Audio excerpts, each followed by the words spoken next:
Hello everyone, my name is Jen and welcome to the Book Reviewed.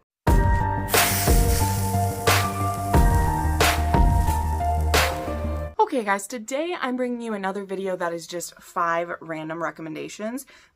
There is not really anything that ties these together or a theme or anything. It's just one of those that these are 5 romances that I want to gush a little bit extra about and bring your attention to and hopefully convince you to read based on how much I loved them.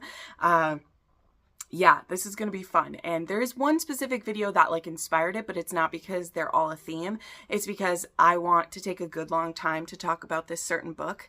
And I know I will in my weekly wrap up. You'll see this in my weekly wrap up tomorrow because I just read it this week, but I just wanted to do it. And so when I have books like that, where I just want to talk a little bit extra about them, this is the perfect format to do that because there doesn't have to be a theme. You know, I call this video 5 smutty romances or 5 really spicy romances or whatever, and YouTube will do its job and kick it out to the people who need to see it.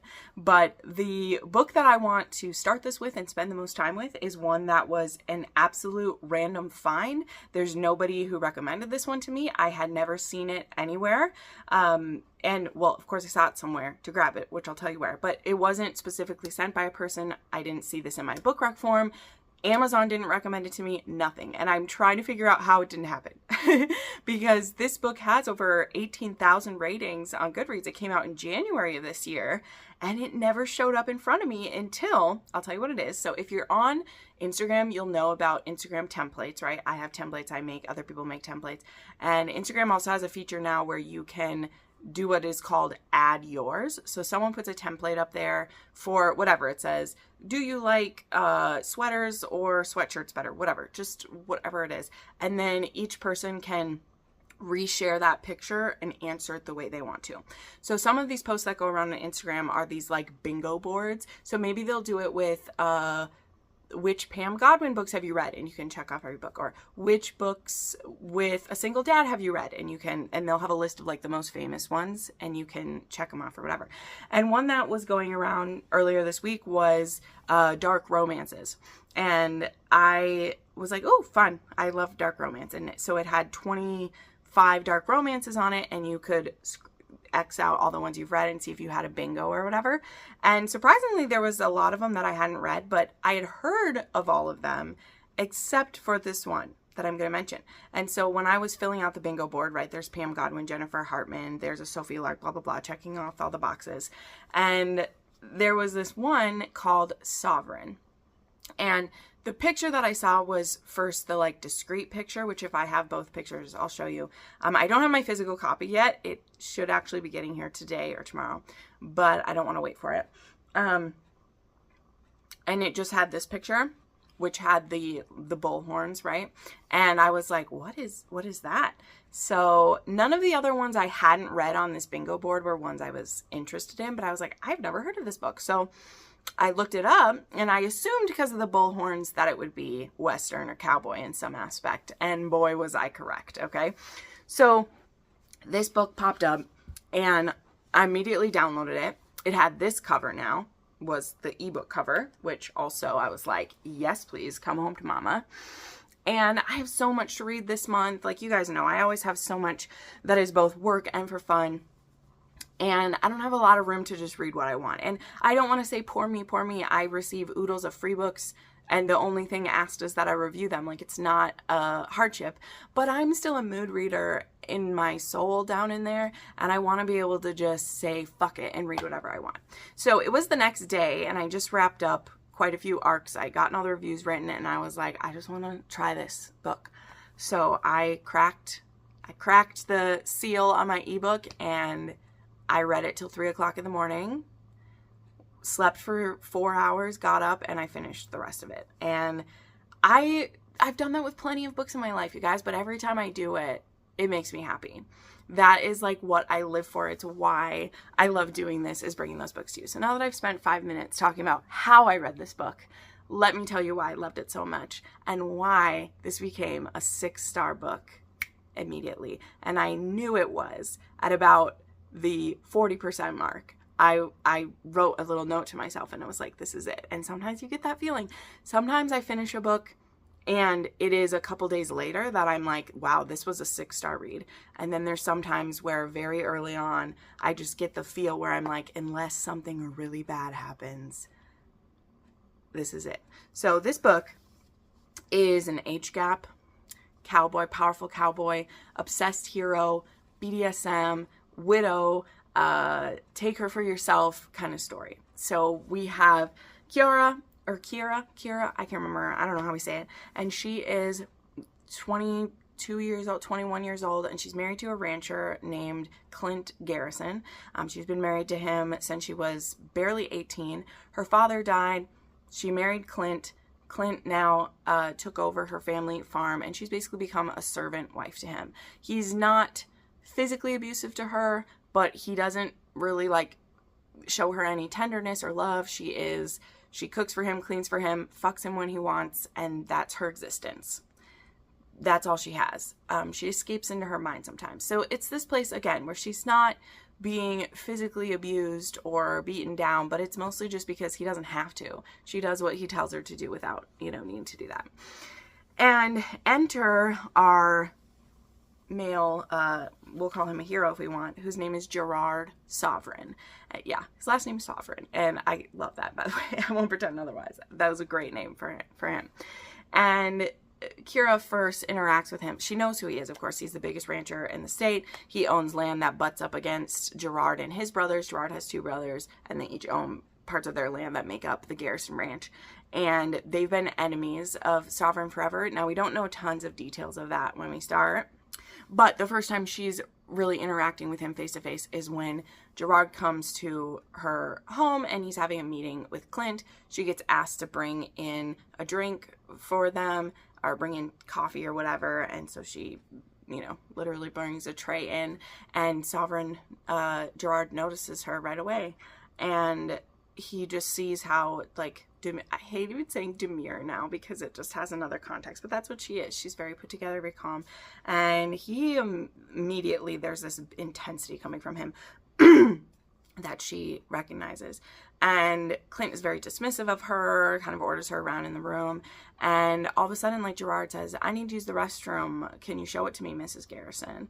And Clint tells her, yeah, go show him to the bathroom. And Sovereign, like, backs her up against a wall, basically. And not, like, definitely imposingly. He doesn't touch her, except to, like, touch her face. And he makes a few comments about how her husband is treating her. And then he says, she's like, please don't do this. Like, he'll blame me for how you're acting. And she's like, he asks, is your husband a mad dog? And you as a reader can maybe get where the connotations of that could go. But she's just kind of like, I don't know what you mean. And there's another scene in the kitchen where he actually pours a shot of alcohol down her throat, which sounds very aggressive. It's actually not. It's very seductive how it all happens. But then he leaves, and she's absolutely, like, shook by this interaction with him. And then we get a POV of Gerard. And again, not to, like, this isn't even giving away the whole thing. I'm just trying to say, like, why I was caught into this book, right? And I want you to read it. So this is all in the first 2 chapters of this. So we get Gerard's POV, and we don't know why, but we know he hates Garrison. We know he wants revenge against Garrison. And we see from his point of view what it's like seeing Kira and the energy that he feels from her. And there is a little bit of, he's like, I want to take this from Clint, and also I don't think he's worthy of her, and also the revenge he wants. So all those things are all stacked up. And then the very next day, Clint has a meeting with Garrison now out on the land. They're going to be running some horses through a certain area or whatever. And all we get from Gerard's point of view beforehand is he says, those trails are treacherous, and some men don't make it home. And then we go back to Kira's POV, and it's the next day, and Clint's lawyer shows up late in the day and says that Clint died on the trail. And so, of course, as the reader, you put all this together. Kira has no idea about this. She finds out from the lawyer, because now she's really scared because, she'd signed over everything to her husband. She doesn't have a great relationship with him. But it turns out he left her everything. He left her all of his land, a good portion of the business, 51% of the business or whatever, which is what he owned. So his two brothers who are still left around, they are, of course, extremely pissed about this. And they now begin to try to bully her into selling her part, of course, at a gross disadvantage to her. And she doesn't want to because she's finally free. She was either in her father's home, who she loved her father, but he was very ill for the last years of his life. So she was his caretaker, to being Clint's not even trophy wife, because he, you know, didn't treat her like she was special or loved or anything. She was just his possession. And now she has money and she has the land and she's able to be with the horses as much as she wants, like all of these things. And they want to bully her out of it. So she has all of this and she's free, and then we skip ahead 7 months. So there's a 7-month time jump, and she receives a letter from Gerard inviting her to have dinner with him at his ranch. And again, we can tell that she's been being bullied by her brothers-in-law, and they're trying to force her to sell, and she's like, I'm not going to, but yet these bad things keep happening on her land, like she's in over her head is the point.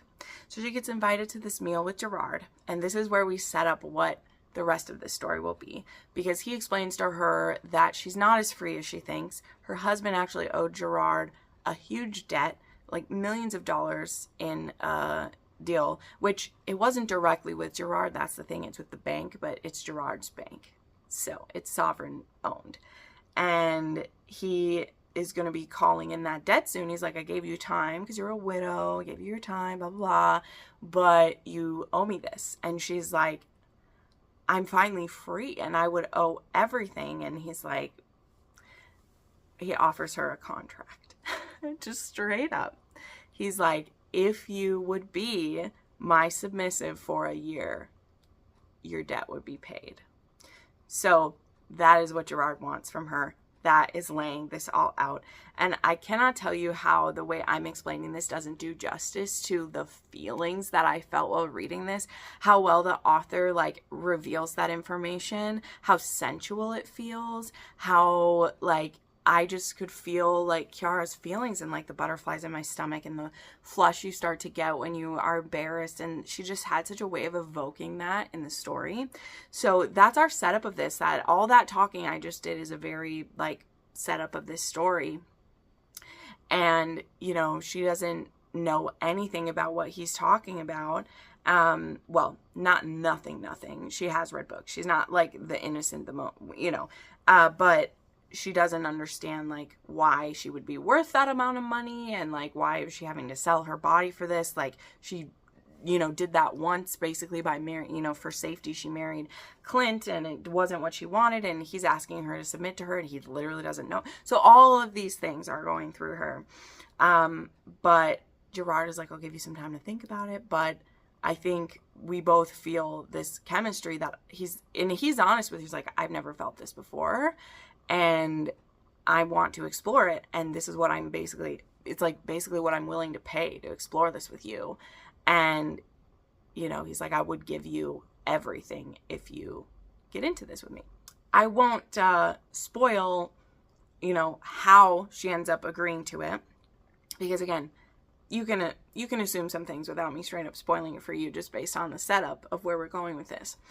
But the things that made this a 6-star for me, and what I won't go into all the details for, is that if you are a longtime viewer of this channel, you'll know that BDSM used to help heal emotional and physical wounds is some of the most profound things that I've read. It is also very tricky. Not very many authors can do that in a quote, believable way. And a lot of authors like to put kinky things into their books these days. I approve of that. There's no judgment. There is, breath play put in a lot of books, and there's some spanking, and there's some good girl thrown in, and we accept that. And again, a lot of us like it. I'm not poo-pooing it in any way. But if you are a connoisseur of darker stories with BDSM, with actual like dynamics and contracts and that type of thing in there, you'll know that there's a version of that that feels very cheesy and 50 Shades of Grey-y. And then there's the versions where it's so essential to who the characters are, and it's a strength of theirs that they're this, and it helps them deal with tough things, to be able to use the dynamics of BDSM to have the most open communication you've ever seen, to be able to work through their issues, to be able to be vulnerable in ways that a normal couple won't, because they're never forced to reach their breaking point and then share what's wrong with them, right? Whereas in BDSM, especially if you're the submissive and your dominant brings you to that vulnerable place of you've completely given over yourself, and then you can share your problems, and to have a dominant who knows what he's doing and knows that he's put you in a vulnerable place and takes care of you when you're in that vulnerable place. You know, there's no white fanging that happens in a good BDSM, right? And if you don't know what white fanging is, we're not going to get into it right now. You can look it up, figure it out. That doesn't happen in a story like this. It's one of the safest romances to be in. Now, what has to be determined throughout a story like this is, are we just in it for the game of it? You can be very safe within that game, but are we just in it for the game of it? Or are we building something for our whole lives, right? So there is still some of that tension to it. There's still some suspense to go into this, right? Gerard's brothers are still around. There's lots of secrets to Sovereign's past. Like, what is why does he hate the Garrisons? All those things. So I know this is deeper than I normally go. If you're new to these like 5 random reviews, you know, or you wouldn't know, but I definitely go deeper into these ones. But I was so moved by this book. This is the type of book that, this was an erotic romance. It absolutely was. There is sex in pretty much every chapter once we get to a certain point. But it's also the type of things where they are so emotionally connected through all of it that it feels romantic every time he asks her to do something. Every time she agrees to like get on her knees or to bow her head or to say certain things, like there's so much connection and devotion put into it that I cried multiple times during this book. I was swooning on so many different pages. I quoted so many things, like I highlighted so many things. I can't wait for my physical copy to get here so that I can highlight all my favorite lines in this one. And I just truly, deeply loved these characters. And again, if you are someone who loves BDSM romance, you need to read it like right now. You got to read right now. If you love the way Pam Godwin can do BDSM. I also want to say that it's not Pam level of darkness. There are still dark things in it. If you look up the triggers, you'll see a lot of trigger warnings for it. I will say none of them were super aggressively used, if that makes sense. So if you will look up the triggers that the author has on her, just know that she's listed everything that's even mentioned in the book, which very smart of her. I applaud that. But it honestly didn't feel that heavy once we're getting into their relationship. Like, their relationship is beautiful. So yeah, but anyway, that's mainly what I wanted to talk about. I maybe could have just done a video just to review those, but we'll mention some other books in case that's not your bag of tricks. But again, I will be often comparing this to, it was kind of a mix mash of like a Pam Godwin vibe with a Sierra Simone vibe with just a very beautiful romantic story involved. And, you know, as I say, like, if an Elsie Silver was kinky and dark and romantic like that. I don't know. I'm using all these buzzword authors to get you interested, but I'll have a link down below. Also, it wasn't that long. That's the other thing too. I think this was like 330 pages. I read every word, some of them 2 or 3 times. Like, I did not want to be finished with this book. And then after you finish this book though, there is a 70-page novella that is them 5 years down the road, I think. Very nice. And then book 2 in this series, which will be about one of the ranch hands there, comes out on the 27th. So I picked a good time to jump in. But anywho, 6-star book I will be talking about all the time. So just be prepared. You should just give in and read it now. If you like any of those things I've said, of course.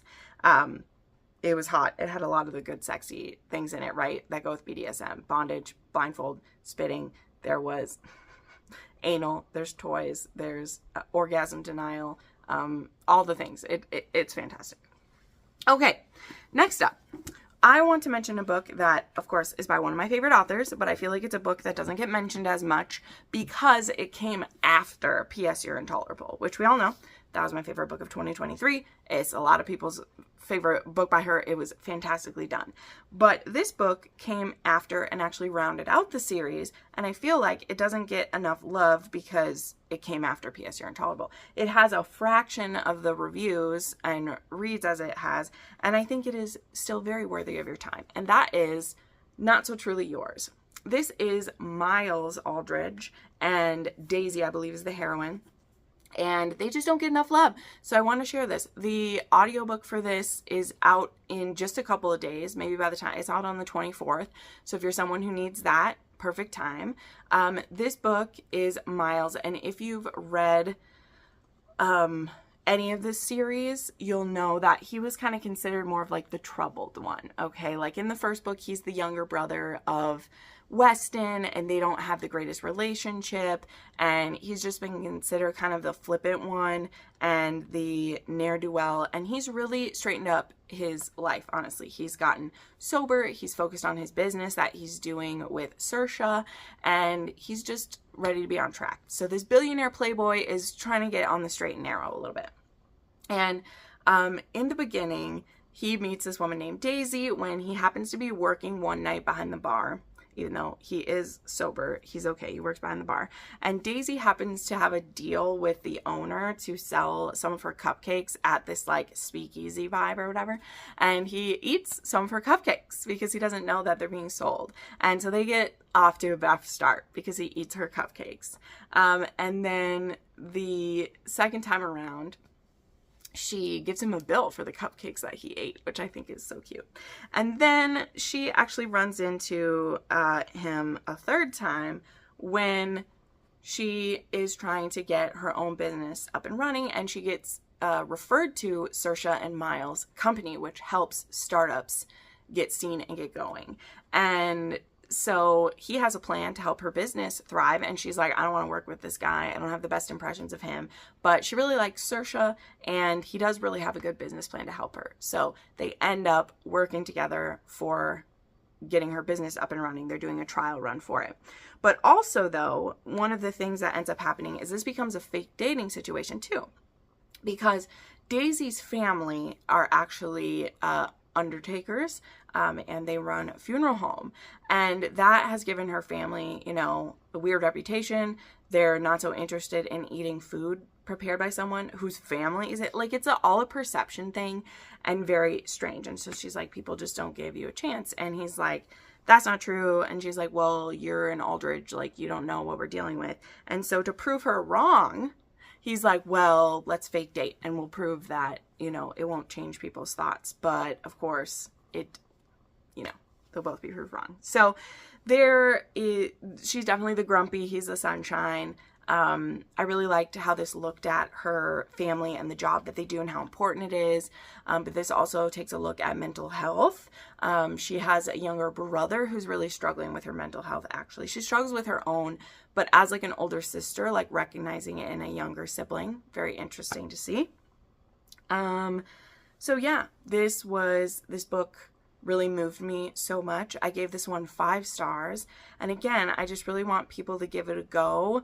Even, you know, again, a lot of people only read P.S. You're Intolerable, which I understand. And if you were only going to read one, well, I do recommend that. But once you've read that and you realize how great Julia Wolf is, I think you should continue on and read Miles and Daisy's book as well, because it was just really beautiful. Again, also, if you've read other books in the series, it definitely wraps up the series well, and it leads into the Miles High Billionaire, which was Clara and Jake, which I also gave that book 6 stars. So definitely check this out.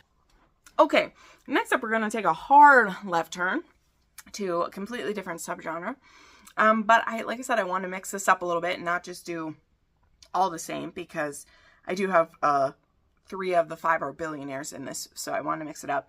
And actually, I wanted to recommend a monster romance that I had a lot of fun with earlier this year, and that was Guarded by the Snake. And this is by Layla Faye.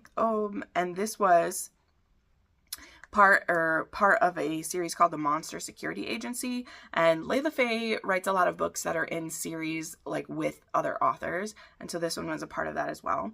But you can read each one as a standalone because there'll be a different monster and a different heroine and all that jazz. So this one is about Kim, who is this tiny little human thief.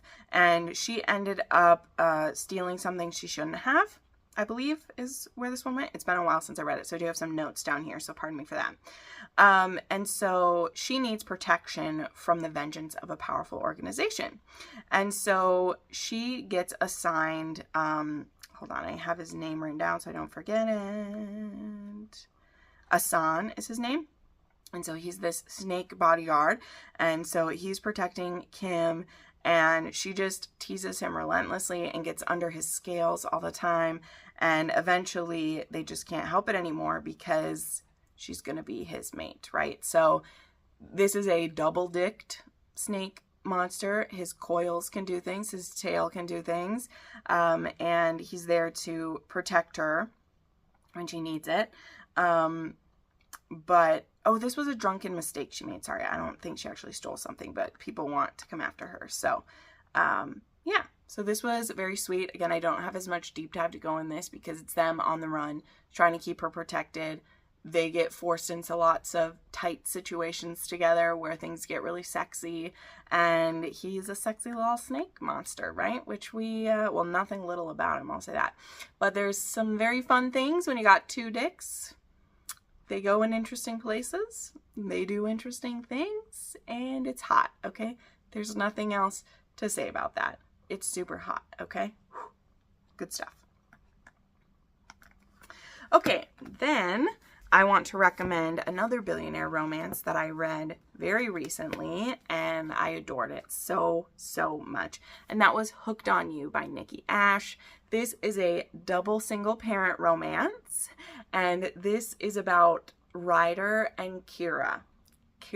I had a Kira and a Kira. This one's K-I-R-A, and the other one was K-E-I-R-A, right? So I don't know what's the difference in pronunciation, but this one is a single mom who's recently run away from her husband.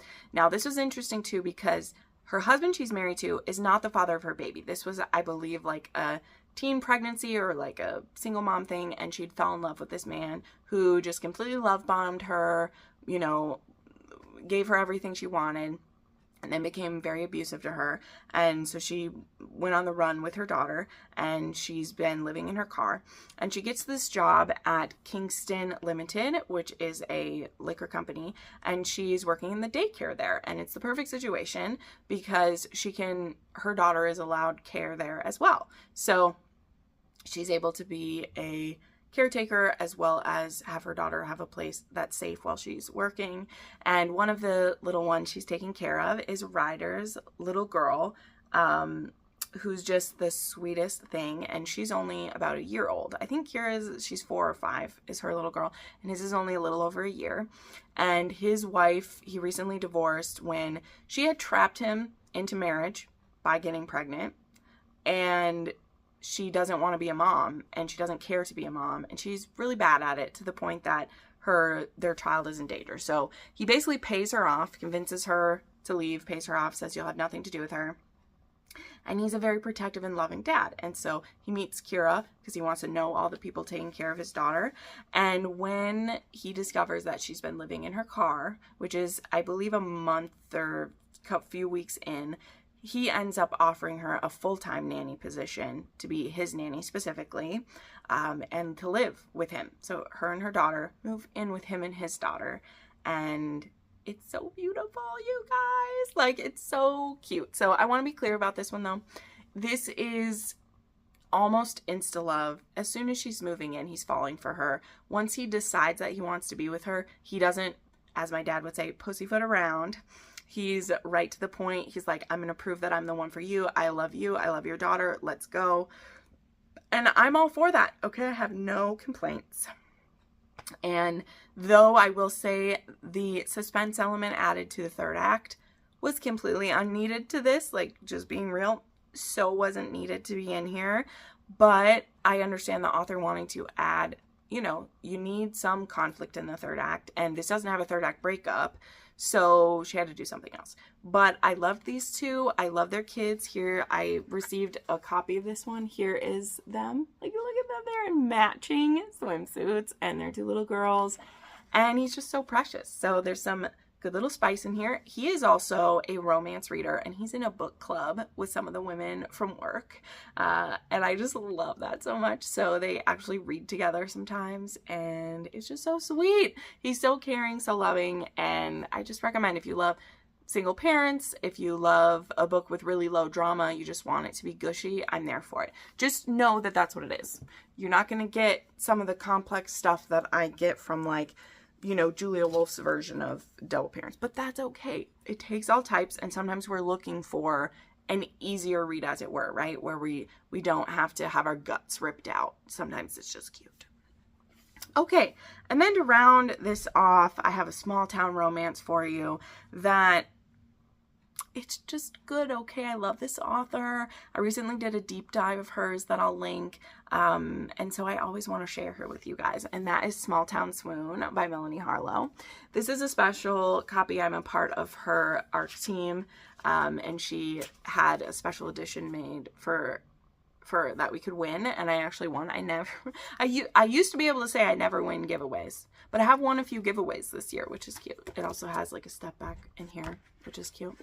But there is one more book coming in the series, but this one I had fun with because this is a best friend's brother, and she kind of hates him in the beginning. So he's an actor. She works at her family diner. Her parents are actually taking a break because her dad's health isn't doing great. So she's the one running this diner, and she hates her friend's brother, but she doesn't really hate him. She's mad at him because when she was younger, which, by the way, underage younger, and he was a few years older, she made a move on him and he rejected her. Now, number one, again, it's not like he was super older than her. I think he's like 4 years older than her, but still, she was like 15 or 16 and made a move on him. So it was right of him to reject her, but he didn't necessarily reject her in a way that like made her understand why he was rejecting her. So she's always been embarrassed about that, and she's hated him since then. But again, she doesn't really hate him. And what I loved about how this one played out is when he ends up back in town for a small time, he's taking a little break from his career, and he ends up staying in town for a few months to he's going to prepare for a role and be a more like romantic hero. So they watch a lot of romance novels together, which is really great. Or romance movies. I said no, watch a lot of romance movies together, which is cute. But he sees that she's struggling running the diner all by herself, so he volunteers to help because he's like, well, I'm here and I'm trying to do this role and I want to help you. Like, why not? I want to keep busy. So he ends up helping at the restaurant a little bit too.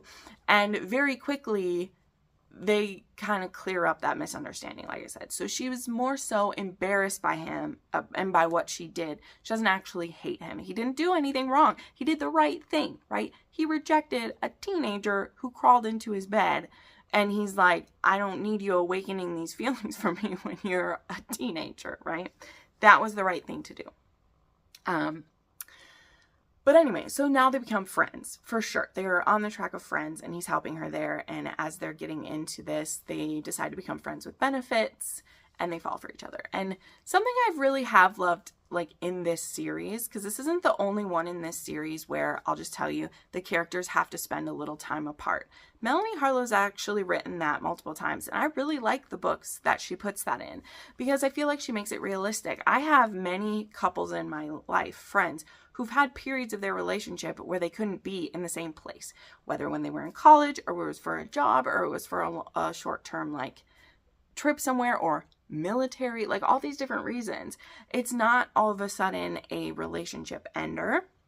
It's an obstacle you have to work through, right?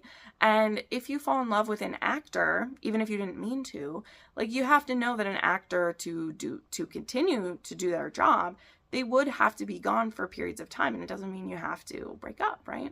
So anywho, if you can't get from what I said, there is a period in this where these two have to be apart, but the connection they built is strong enough to last. And in fact, it's going to make their relationship better when you can be away from the person and still be able to maintain the relationship. So there was lots of cute in this. This is Dash and I can't remember the heroine's name, Dash and Ari.